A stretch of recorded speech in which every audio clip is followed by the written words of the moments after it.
دیکھیں پاکستان انڈیا کی کرکٹ ہمیشہ بہت زبردست رہی ہے، اور صرف آن دا فیلڈ نہیں، آف دا فیلڈ بھی ہمارے ریلیشن شپس بہت زبردست تھے۔ ایک دوسرے کے کمروں میں ہوٹلز میں جاتے تھے، بیٹھتے تھے، کھانا کھاتے تھے، یا سوشلائزنگ کے لیے باہر نکل جاتے تھے۔ تو وہ ایرا جو تھا وہ بہت ہی زبردست تھا۔ ایون کہ انڈیا کی ٹیم پاکستان آتی تھی تو میں پرسنلی گھر پہ بلاتا تھا، کھانے کھاتے تھے سارے، جتنے بھی گنگولی ہو گئے، اظہر الدین، جتنے بھی ٹاپ پلیئرز تھے اس ٹائم کے، گفٹس دیے جاتے تھے۔ بہت ہی خوبصورت۔ ہاں، گراؤنڈ کے اندر ہماری بہت تگڑے، بہت زبردست میچز ہوتے تھے، لیکن آف دا فیلڈ جو ہے وہ ہمارے ریلیشن شپ ہمیشہ بہت ہی زبردست رہے ہیں، چاہے وہ یو وی کے ساتھ ہو، ہربھجن کے ساتھ ہو، یا ظہیر خان کے ساتھ ہو، نیرا کے ساتھ ہو۔ یہ جتنے بھی یہ پلیئر ہیں، بڑے رسپیکٹلی ہم لوگ آپس میں ملتے تھے، گپ شپ لگاتے تھے۔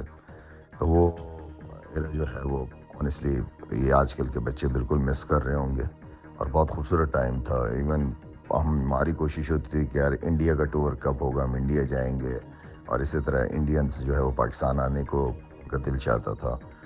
تو ایک بہت ہی زبردست ٹائم تھا وہ۔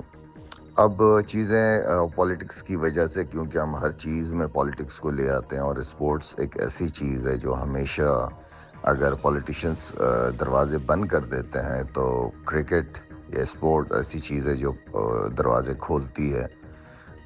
تو میرے خیال میں اب سچویشن ڈفرینٹ ہے بہت۔ پلیئرز ابھی بھی ملنا چاہتے ہیں آپس میں، ابھی بھی ملتے ہیں، بلکہ مل جاتے ہیں، پلیئرز ہاتھ ملا لیتے ہیں، لیکن کیمرے کے پیچھے، کیمرے کے سامنے نہیں ملتے۔